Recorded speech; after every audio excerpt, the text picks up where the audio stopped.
अदब नाज़रीन, मैं सनम एजाज और आप देख रहे हैं प्रोग्राम दिन भर सनम के साथ। याद दिलाएं आपको, प्रोग्राम दिन भर आप तक पहुंचाने में हमारे साथ ताउन कर रहे हैं लज्जत मसाले। और दिन भर की शुरुआत पिछले 24 घंटे, और इन 24 घंटों के दौरान जो दो बड़े मामला देखने को मिले हैं। कल शाम को ही खबर आ गई, कल शाम देर गए मालूम हो गया कि पिछले 5 सालों से फायर एंड इमरजेंसी सर्विसेज के जो लोग चिल्लाते थे, चीख रहे थे कि करप्शन हुआ है, घोटाला हुआ है, उस करप्शन घोटाले पे कई बार सरकार की तरफ से बयानात भी आए। एलजी ऑफिस यहाँ पे इस दौरान था, एलजी ऑफिस से बड़े बयान आए। लेकिन कल शाम को जो एसीबी की तरफ से खुलासा हुआ, उसमें साफ तौर पे बताया गया कि फायर एंड इमरजेंसी सर्विस घोटाला साबित हो रहा है। और बाज़ाब्ता तौर पे 2020 में जो उम्मीदवारों की नौकरियों के test fire and emergency service महकमे में हुए हैं, उनमें अपनों का ख्याल रखा गया है, फेल जो हुए हैं उनका भी ख्याल रखा गया है। और बाज़ाब्ता तौर पे पार्टनरशिप भी हुई है।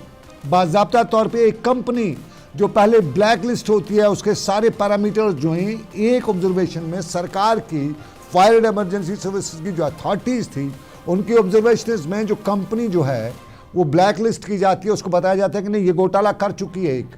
और उसके बाद उसी कंपनी के मालिकान को नई कंपनी के नाम पे ये फायर एंड इमरजेंसी सर्विस के घोटाले को करने की इजाज़त दी जाती है। और मामला इतना ही नहीं कि सिर्फ कंपनी का, बल्कि मामला है कि 100 के से ज़ायद लोगों को जो फेल हो रहे थे, जिनके नंबरात ही नहीं थे, उनको पास किया गया फायर एंड इमरजेंसी सर्विस में, उनको नौकरी दी गई। और इंटरव्यू जो है 8th पास के लिए इंटरव्यू पैरामीटर्स, जो इंटरव्यू करने वाले स्टैंडर्ड जो रखा गया था वो अच्छी खासी लेवल का रखा गया था, ताकि अपनों का ख्याल रखा जा सके। और इसमें फायर एंड इमरजेंसी सर्विस के अहदेदार, उसके साथ साथ एलजी ऑफिस के कुछ लोगों की बात भी बाज़ार में गश्त कर रही है। बहुत कुछ इसके हवाले से बताया जा रहा है। और जिस तरह पिछले साहब का लेफ्टिनेंट गवर्नर ने बताया था ना, याद है, वो शायद किसी को याद होगा कि यहाँ पे जो हेल्थ इंश्योरेंस हुआ है उसमें करोड़ों रुपए की उसको भी ऑफर थी। उसके बाद ये दूसरा घोटाला ऐसा ही है। और इसमें तार कहाँ तक है, अब एसीबी इसकी बाज़ाब्ता तौर पे कार्रवाई, जो प्रिलिमिनरी इंक्वायरी होती है, वो मुकम्मल करके दे चुका है कि भाई साहब इसमें एफआईआर लगता है, एफआईआर लगाई गई है, इनको लाइए। लेकिन अब इंतज़ार होगा हमें जीएडी का, वो एसीबी की इस कार्रवाई के बाद जो एफआईआर का परमिशन देती है। प्रिलिमिनरी इंक्वायरी हो गई है। अब सबसे बड़ा सवाल है हमारी सरकार क्या करेगी। कहीं इसको उस खाते में डाला जाएगा जो आमतौर पे कश्मीर में कहा जाता है कि रद्दी की टोकरी में, या पीछे, बहुत पीछे धकेल के रखा जाएगा। सरकार वो करेगी, ये वो मामला है। उस पर आज दिन भर शहर में बहस हो रही थी। और ये मुबैना घोटाला जो है, इस पे अवाम में गम गुस्से पाया जा रहा है। और आज पीडीपी लीडर वहीद परा ने भी इस पे बात की। वहीद परा पिछले काफ़ी दिनों से कुछ बड़े इश्यूज़ को लेके हैं। साफ जाहिर है नौजवान और नौजवानों में नौजवानों की बात होती है। और वहीद परा ने फायर एंड इमरजेंसी सर्विस के इस घोटाले पर भी बात की और बताया कि यहाँ एक ही घोटाला नहीं है, यहाँ हर तरफ घोटाले हैं। और इन घोटालों में देखने वाली बात यह है कि सरकार क्या करती है। और साफ जाहिर है हमारा नौजवान तबका जो है, जो रिजर्वेशन, जो हमारा ओपन मेरिट, जो कैटेगरीज के नाम पे सड़क पे आता है, इस करप्शन से उसका क्या हाल होता है, ये फायर एडमिनिस्ट्रेशन पे है। माना आज हमारे लोग जो है ओपन मेरिट कैटेगरी को लेकर सड़कों पे मुजाहरे करेंगे, लेकिन कल वही करप्शन होगा और न ओपन मेरिट न कैटेगरी वाला, बल्कि वहाँ बड़े साहब के ख़ास लोग और बड़े साहब ने जहाँ पे पैसे लिए होंगे वही को नौकरी मिलेगी, वही को जॉब्स मिलेगा। और आज भी लोग ये कहते हैं कि अगर कहीं पे कार्रवाई होती है एक जगह पे, तो दूसरे लोग थोड़ा सा पीछे रहेंगे, घोटाले का नहीं करेंगे। और ख़ास तौर पे नौजवानों के रोज़गार छीनने का, रोज़ी रोटी का जो वसीला है उसको ख़त्म करने का जो उनके साथ किया जा रहा है, उस पर कहीं रोक लगेगी। वहीद परा को आबेद अगर पॉसिबल है सुना दीजिएगा, और उसके साथ साथ इसके बाद हम आपको बड़े मुद्दे पे चलते हैं। नौजवानों में सबसे बड़ा जो कंसर्न यहाँ पे वो है ट्रांसपेरेंट रिक्रूटमेंट का, क्योंकि पिछले 5 सालों में सबसे ज़्यादा स्कैम्स जो रिक्रूटमेंट के जम्मू कश्मीर में हुए, चाहे वो पीएससी से, एसएसबी से लेकर पीएसआई के लेकर, हर जगह आपने देखा पेपर भेजने के साथ साथ उन कंपनीज ने जो रिस्पॉन्सिबल थी एग्जाम्स में, वो भी इन्वॉल्व थी स्कैम्स में। तो देयर आर मेजर स्कैम जो ACB CBI ने भी उसमें इन्वेस्टिगेशन की है। एक उसमें क्लैरिटी होनी चाहिए। फिर वो एपटेक का स्कैम आपने देखा। अब आप देख रहे हैं कि फायर सर्विस एस्पिरेंट्स ACB खुद उसमें देखता है कि इरेगुलरिटीज हुई है। मेरे ख्याल में दिस इज़ अनफॉर्चुनेट कि मेरिटोरियस बच्चों के साथ एक तरफ रिजर्वेशन का इशू है, एक तरफ जॉब्स नहीं है, बेरोज़गारी इतनी बढ़ गई है, 6 लाख लोग। और आपको नाजरीन वहीद परा ने जहां एपटेक की बात की, एपटेक CBI उसकी इंक्वायरी जो है मुकम्मल तकरीबन कर चुके हैं, कुछ को पकड़ा भी गया, पूछताछ भी की गई, लेकिन अभी तक भी आवाम को नहीं बताया गया कि जो एपटेक का मामला था उसमें जो बड़े तार जोड़े थे उन तारों में कौन कौन था। अभी भी लोग इंतज़ार करते हैं। साफ जाहिर है यहाँ रात गई तो बात गई वाली बात है, कुछ दिन चर्चा रहता है उसके बाद भूल जाते हैं। तो आम तौर पे ये जो घोटाले करने वाले हैं इनको शय भी इसलिए मिलती है क्योंकि यहाँ मीडिया में पब्लिक हर जगह पे MLA जितने भी लोग हैं वो 1 दिन 2 दिन 3 दिन बात करते, फिर कौन बात करता है। अभी इसका भी देख लीजिएगा, फायर एंड इमरजेंसी सर्विस का आज हमने भी खबर बनाई, सोशल मीडिया पे रात को बहस हुई, कल सब चुप्पी करके अपने अपने काम पे चले जाएंगे। और वो जो घोटाला फायर एंड इमरजेंसी सर्विस का है उन्होंने 1-2 और भी किए होंगे, हो सकते हैं आगे भी करेंगे। तो साफ ज़ाहिर है जब तक नहीं यहाँ पे अकाउंटेबिलिटी हो, जब तक न किसी को सज़ा मिले यहाँ पे, तब तक इस नासूर से निजात पाना नामुमकिन सी बात है। और जब नासूर की बात आती है, सोशल मीडिया अब कहीं न कहीं कुछ मामलात को एक्सपोज करता ही जाता है। जहां हम कई लोग दावा भी करते हैं कि मेन स्ट्रीम मीडिया, लेकिन मेन स्ट्रीम मीडिया वही होता है जहां मालिक की मर्ज़ी चलती है। सोशल मीडिया अगर 100% नहीं से लेकिन 50-60% के करीब लोगों को बाखबर ज़रूर करता है। और उसी सोशल मीडिया पर पिछले 24 घंटों के दौरान एक और वाविला चल रहा था। ये था अमित शाह के बयान से मुतालिक। अमित शाह कल एक किताब की रस पे रोनमाई करे थे और अमित शाह की इस रस पे रोनमाई के साथ जोड़ के बताया जा रहा था कि अमित शाह ने बताया कि नाम तब्दील किया जाएगा। ये कश्मीर का नाम तब्दील करके कश्यप रखा जाता था। और फिर एक हुहा मच गया सोशल मीडिया पे। वाकई में बहुत से लोग कहने लगे कि आखिर क्या बात हो गई, और ये ट्रेंड पे चलने लगा। खास तौर पे जम्मू कश्मीर के जो सोशल मीडिया इन्फ्लुएंसर्स हैं या सोशल मीडिया के साथ जुड़े लोग हैं वो अक्सर पूछने लगे कि क्या है। और कुछ ने कहा कि भाई ये तो वही है कि दाना डाला है, आगे इसका रिएक्शन देखेंगे उसके बाद आगे क्या होगा। हर तरह से लोग अपना अपना तजिया करते रहते हैं, कुछ इसको अच्छी, कुछ बुरी, कुछ उस तरह से, कुछ इस तरह से, कुछ साजिश, कुछ डेमोग्राफी, सबके साथ जोड़ के देखे जाने लगा। चूँकि आज IT का ज़माना है और हर किसी को अपनी राय रखने का हक है, तो इसी राय रखते हुए अमित शाह के इस बयान को बताएगा। लेकिन बाद में पता चला कि नहीं, ये टेक्निकल एरर भी नहीं था, ये वो नहीं था, बल्कि वही बेपरकी उड़ाई थी और मुल्क के एक जाने माने अखबार ने ये बेपरकी उड़ाई थी। अब उस अखबार ने ये क्यों उड़ाया था फ़िलहाल मालूम नहीं हो सका, क्योंकि यूजुअली जो है कश्मीर एक लेबॉर्ट्री है, कहा जाता है कश्मीर को, और कश्मीर की इस लेबॉर्ट्री में कभी कभी फीलर डाला जाता है। क्या ये कोई फीलर था, ये भी सवाल था। और ताहम अमित शाह के इस बयान के हवाले से खुद अमित शाह ने भी बाद में इसकी तरदीद की कि रस्म रोनमाई की जो तकरीब थी उन्होंने कश्मीर को कश्यप ऋषि के वाले मामले के साथ जोड़ के दिखा था, जम्मू कश्मीर का नाम बदलने का मामला नहीं था। और श्रीनगर में भी आज उमर अब्दुल्ला से मीडिया ने जब ये पूछा कि सुना जा रहा है पर कच्चे उड़ाए जाएंगे कश्मीर के नाम के, तो उसमें उमर अब्दुल्ला ने बताया किसी अखबार वाले ने उड़ाई है, हकीकत से बईद है। ज़रा सुनिएगा उमर अब्दुल्ला क्या कहते हैं। मिनिस्टर ने कहा है कि 370 सेपरेटिज्म को उभर रहा था, यहाँ पे मिलिटेंसी को बढ़ा रहा था, और उन्होंने कहा कि 370 हटाने के बाद फुली इंटीग्रेट हुआ है जम्मू कश्मीर इंडिया के साथ। मुझे इसमें कुछ नहीं कहना है। आज भी कुछ जगहों से जो है रिपोर्ट्स आती हैं जब हमले होते हैं, आज भी जम्मू कश्मीर में है, पूरी तरह से नॉर्मलसी नहीं आई है। लेकिन चलिए ये एक प्रोसेस है, आगे जाके देखते हैं क्या होगा। रिमोर्स है कि जम्मू कश्मीर का नाम चेंज हो रहा है, ऐसी कोई बात नहीं है ना, ये पता नहीं किसी एक चैनल वाले ने या किसी एक अखबार वाले ने चलाया था, लेकिन उन्हें फिर उसको दुरुस्त किया, ऐसी तो कोई बात आई नहीं है। और वैसे भी बिना जम्मू कश्मीर की हुकूमत की इजाज़त लिए ये हो भी नहीं सकता। होम मिनिस्टर ने कहा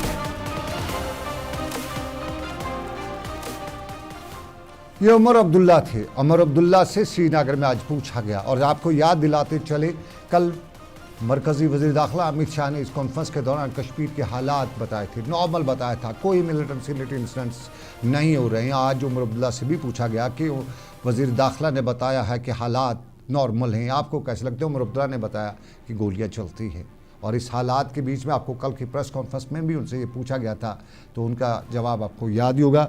लेकिन आपको जम्मू कश्मीर में बिजली कटौती की भी उमर अब्दुल्ला ने बात की, और जिस तरह कल उन्होंने बताया था कि जब तक 100% मीटरिंग नहीं होगी तब तक वो जो डिस्काउंट है, जो कंसेशन है 200 यूनिट, वो नहीं दिया जा सकता है। ताहम उमर अब्दुल्ला ने से आज बिजली की बेहतरी की बात की, और आपको यकीन दिलाई उमर अब्दुल्ला ने ये बात कल भी की थी, और ज़मीनी हक़ाइक़ में भी पिछली इस बारिश जो पड़ी, बारिश के बाद उमर अब्दुल्ला जो जम्मू से सीधा श्रीनगर आए और सीधा यहाँ पे दरबार लगाया, आवाम से मिले, इलाकों में गए, उसके बाद बिजली की हालत में, कटौती की हालत में बेहतरी आ रही है। आप कहीं ना कहीं अगर कटौती हो जाए अपने टाइम शेड्यूल पे होती है, कुछ बदला सा नया जम्मू कश्मीर लग रहा है। पहली बार ऐसे लग रहा है कि हाँ, घर गए तो बिजली की लाइट जो है नज़र आ रही है, वो पता है 8 बजे जानी है या 10 बजे जानी है, 9 बजे जानी है, वो उस टाइम का।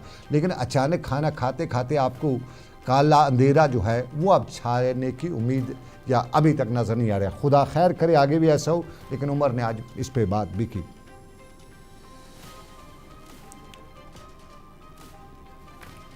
कर लेंगे, तैयारी है। कई बार मीटिंगें हुई हैं, और पिछले बर्फ़बारी के बाद थोड़ा सा तजुर्बा भी रहा है। जहां काम ठीक रहा उसको दोबारा दोहराया जाएगा, जहां कुछ खामियां या कमज़ोरियां नज़र आईं उनको दुरुस्त किया जाएगा। इलेक्ट्रिसिटी के हवाले से क्या कुछ किया जा रहा है? क्योंकि नहीं, जितना किया जा सकता है किया जा रहा है, और पिछले सालों के मुकाबले इस साल बिजली के मामले में बेहतरी है। लेकिन कट्स होते हैं, और कोशिश की जा रही है कि शेड्यूल के मुताबिक जो है लोगों को बिजली फराहम किया जाए। कहीं कहीं सिस्टम में जब खराबी आ जाती है तो उसको जल्दी दुरुस्त करने की कोशिश की जाती है। कोई नहीं ना, डील कर लें।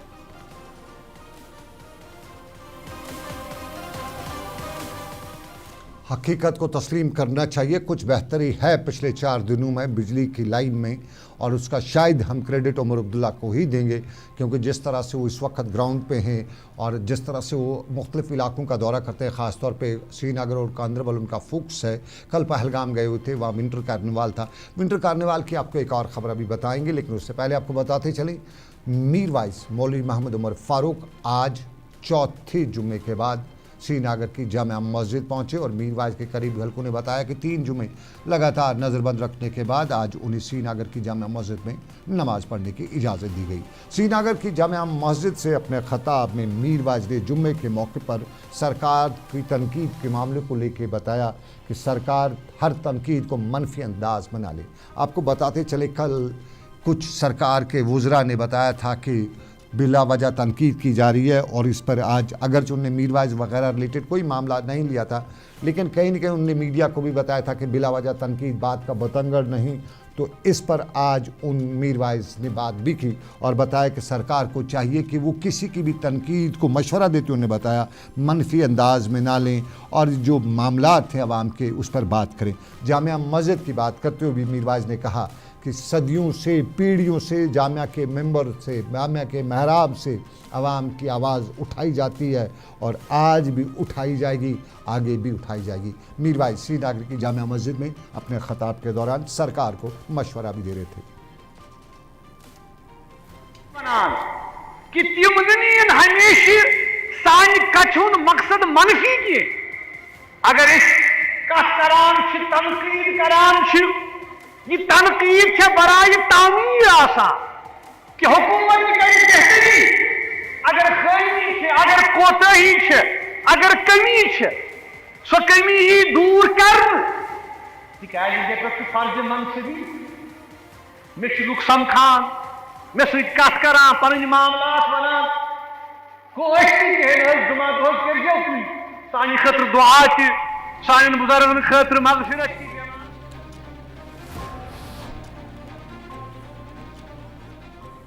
बात मीरवाइज की, लेकिन बात अब सरकार की तनकीद बर्दाश्त करे। सरकार, ये मीरवाइज बता रहे थे, और साफ जाहिर है सरकार को पॉजिटिव हो नेगेटिव हर तनकीद बर्दाश्त करनी चाहिए, और उस पर कहीं ना कहीं वो क्रॉस चेक भी ज़रूर करनी चाहिए ताकि हकीकत से बाखबर हो भी सके।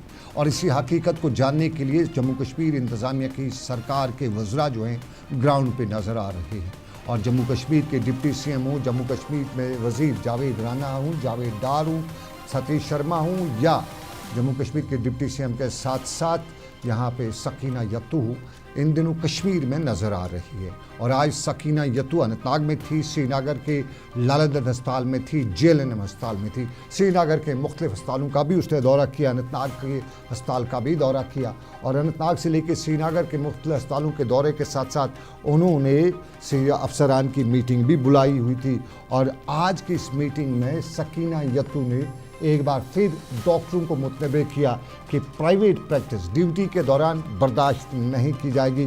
और अनंतनाग के डाक बंगलो में एक मीटिंग के बाद मीडिया से बात करते हुए सकीना यत्तू ने बताया कि डॉक्टरों की जिम्मेदारी है कि अस्पतालों में बेहतर इलाज मुआवजे की सहूलियात फराहम करें और अगर उसमें कोताही की गई तो बर्दाश्त नहीं की जाएगी।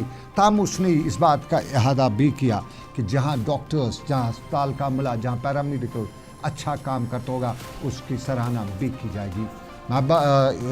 सकीना यत्तू अनंतनाग के बाद श्रीनगर के अस्पताल JLNM भी गई हुई थी और JLNM में भी उन्होंने अस्पताल की कारकर्दगी को देखते हुए इंतज़ामिया, वहाँ के मेडिकल प्रोफेशन से वाबस्ता लोगों के साथ बात भी की, बीमारों से भी बात की, तीमानदारों का हाल अहवाल भी पूछा और इंतज़ामिया से लेकर तीमानदारों तक बात करते हुए JLNM की कारकर्दगी को भी सराहा। श्रीनगर के लालगंज अस्पताल का भी सकीना यत्तू ने दौरा किया और बाद दोपहर दौरे के दौरान उन्होंने श्रीनगर में लालगंज के अस्पताल को एक जिम्मेदारी का अस्पताल बताया और बताने की बात, जिम्मेदारी की बात के साथ साथ डॉक्टरों को भी जिम्मेदारी की बात की। सकीना यत्तू लालगंज अस्पताल में थे तो काबीनी वजीर सतीश शर्मा बड़गाम में थे।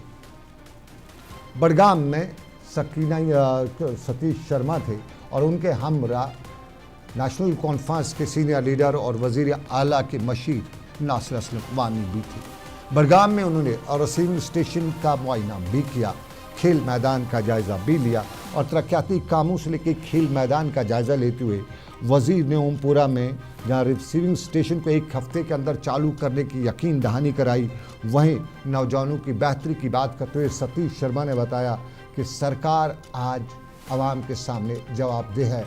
और मीडिया की भी बात करते हुए यहाँ बताया गया कि मीडिया जो है वह आज़ादाना तौर पे आज सरकार से सवाल पूछ रहा है और ये बड़ी कामयाबी है उमर अब्दुल्ला की 2.5 महीने की सरकार की।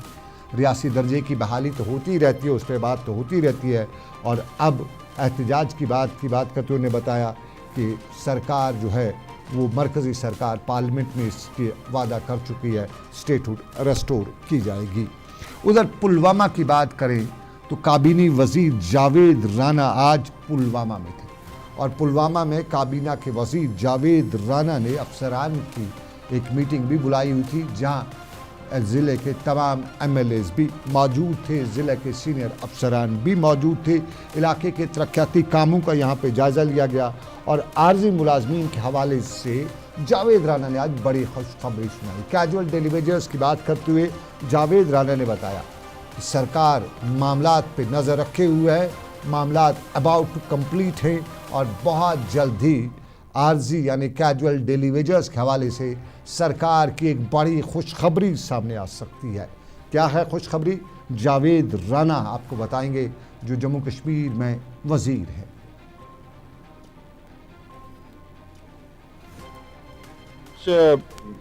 जब कोई डेवलपमेंटल इशू पे जब कोई डेवलपमेंट का काम आ जाता है, ये चीज़ें जो है वो एक एरिया के लिए बहुत ही मुफीद होती हैं, इम्पोर्टेंस बढ़ती है, रोज़गार मिलता है और इलाका जो है डेवलप होता है। तो कुछ लोगों की रिजनमेंट भी हैं, उसके लिए हमारे यहाँ के जो नुमाइंदा हैं वो बात कर रहे हैं, सरकार के नोटिस में है, सरकार बात कर रही और वही सरकार ने करना है जो इनके लिए बेहतर हो। ज़राअत हो, रबरे जंगलात हो, आपका सीजनल टीचर हो, डेली वेजेस वर्कर जो हमारे PHE में हैं, डेली वेजेस, बाकी CP वर्कर हैं, अनपेड वर्कर हैं, ये सब सरकार के सामने है। सरकार इस पे पॉलिसी बना रही है और आने वाले टाइम में इंशाअल्लाह एक अच्छी खुशखबरी जो है वो जम्मू कश्मीर के जो हमारे ये वर्कर हैं। सरकार के सामने मामला है और आने वाले दिनों में सरकार कैजुअल डेली वेजर्स की पॉलिसी को सामने ला रही है। कुछ बड़ा होने जा रहा है। माना यह भी जा रहा है कि 60,000 के करीब कैजुअल डेली वेजर्स इस वक्त अगर उनका कोई मामला सुलझाया जा सकता है, सुलझाया सरकार सुलझाती है, तो कहीं न कहीं सरकार के लिए ये मामला ऑक्सीजन का काम करेगा। आप देख रहे हैं दिन भर सनम के साथ एक छोटा सा तिजारती वक्फा, ब्रेक के बाद वापस आएंगे, वादी लोलाब की भी सैर कराएंगे और विंटर कार्निवाल से लेकर दूसरे मामला पे नजर है तिजारती वक्फे के बाद। जो लाए तेजपन हर एक निवाले में और मिर्च जो बनता है लज्जत के विश्वास और प्यार से। लज्जत का रेड चिली पाउडर जो लाए हर जायके में एक गजब सा तीखापन और बढ़ाए खाने का स्वाद दुगना। आज ही ले आइए लज्जत का रेड चिली पाउडर। कश्मीर की वादियां और भी खूबसूरत लगती हैं जब हाथों में होता है प्याला ब्लैक मस्ती चाय का। ताजगी ऐसी कि हर लबों पे मुस्कान लाए, कड़क इतनी कि हर सुबह बेहतर नहीं बेहतरीन हो जाए। कश्मीर के असली चाय के दीवाने पीते हैं सिर्फ ब्लैक मस्ती चाय, आप भी पीजिए। हल्दी जिसकी महक और जिसके पीलेपन की चमक लाते हैं खेतों से सीधा आपके घर। लज्जत का हल्दी पाउडर जो बनता है बेहतरीन कूलिंग ग्राइंडिंग प्रोसेस से, जिसके खाने में जाते ही लोग उंगलियां चाट जाए। सुनहरा जैसे लज्जत और आपका अटूट विश्वास। लज्जत का हल्दी पाउडर। बाथरूम की पाइप हो तो परेशानी, किचन की पाइप ब्लॉक हो तो परेशानी, ड्रेन भराई हो तो परेशानी, लेकिन अब हर परेशानी को करें बाय बाय। श्योरेट का ड्रेन क्लीनर अपने घर लाएं जो करे बाथरूम, किचन और ड्रेन की पूरी सफाई और दे आपको हर परेशानी से बड़ी राहत। श्योरेट drain cleaner, surety for super hygiene. Mutton तो है सबकी फेवरेट और यही मटन जब बनती है लज्जत के मीट मसाला के साथ तो मीट का स्वाद लगे जायकेदार हर बार और बढ़ाए लज्जत से आपका प्यार। आज ही ले आइए लज्जत का मीट मसाला। खुशामदीद आपका तिजारती वक्फे के बाद। और तिजारती वक्फे के बाद आपको नाज़रीन बताते चलें, चीन के बारे में बहुत से लोग दुनिया के जानते हैं। वो कोरोना वायरस भी चीन से आया था, लेकिन कुछ देर पहले मुल्क के एक जाने माने अखबार पे हमारी नज़र पड़ी तो वहाँ पे लिखा था नया तूफान कोई आ रहा है, HPTV कुछ आ रहा है और ये भी वही कोरोना का ही बाई या मामा चाचा कुछ लग रहा है, उसी तरह का है। और आपको याद होगा कोरोना ने रुलाया था, नाक कान मुँह सब कुछ बंद कराया था और उस दौरान बताया था दूरी बनाए रखिएगा। अब HPTV जो कुछ भी है इसके बारे में भी कुछ ऐसा ही है। माना जा रहा है कि कोई नई वबा जो है चीन से सुलग रही है। लेकिन हम अपने ही जम्मू कश्मीर की बात करें, तेरी वादियाँ बहुत खूबसूरत हैं। आमतौर पे जम्मू कश्मीर के बारे में कहा जाता है, लेकिन जम्मू कश्मीर का ज़रा ज़रा खूबसूरत है और बहुत खूबसूरत इस ज़रे ज़रे में वादी लोलाब के कायरवन की आपको सैर कराते हैं। 11 जनवरी 2025 और ये तस्वीर कायरवन लोलाब की है। कायरवन का ये गांव जो है कुपवारा से करीबन 18 किलोमीटर दूर अंदरबुक लोलाब में है। दिवर अंदरबुक के गांव में ये कायरवन है और जंगलात से, देवदार के जंगलात से, यूजुअली देवदार के जंगलात बहुत कम पाए जाते हैं, ऊपरी इलाकों में होते हैं, लेकिन यहाँ निचले इलाकों में हैं और देवदार के जंगलात में बड़ा ये मैदान जो है इसे कायरवन कहा जाता है। यहाँ बर्फ़ है।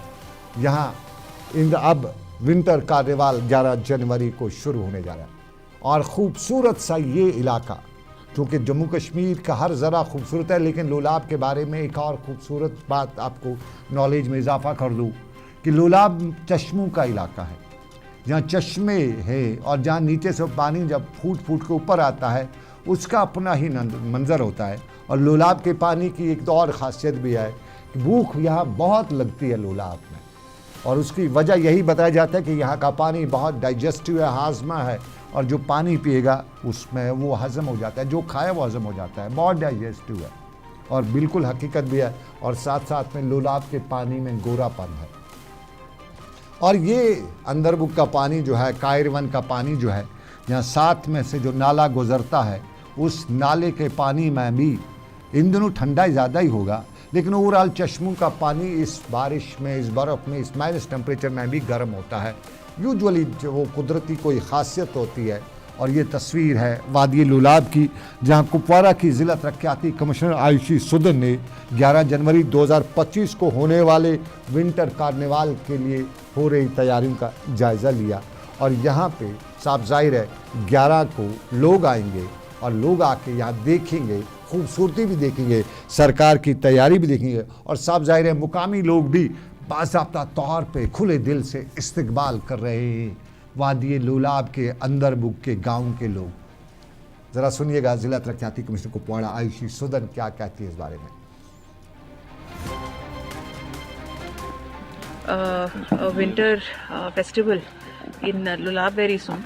So for that also, I will urge especially people from Lulab to come forward and support us so that यहाँ पे participation अच्छी रहेगी, so that there is a good name of Lulab everywhere else and tourism increases. और definitely ऐसे festival से tourism improve होता है किसी भी जगह पर।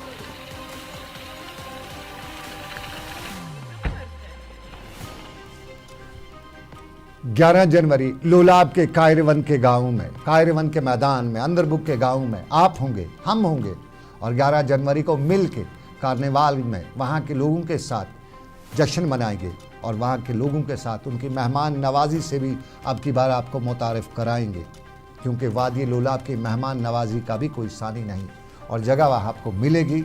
रेस्ट हाउस है, उसके साथ साथ वहाँ आपको रहने के लिए और भी अरेंजमेंट्स हैं। कहीं जगह न हो तो हमारे दिल के दरवाजे, घरों के दरवाजे भी खुले हैं। तो इस एतवार इस 11 जनवरी आप भी आइएगा, हम भी आएंगे और कायरवन की उस बर्फ़ से, उस ठंडे मिजाज से लुत्फ़अंदोज़ होंगे। तो ये था हमारा आज का दिन भर। आज के दिन भर से बस इतना ही। इस उम्मीद के साथ आपसे लेंगे इजाज़त कि रब कायनात की मर्ज़ी, फिर करेंगे आपसे मुलाकात। रखिए ख्याल अपना। अल्लाह हाफ़िज़।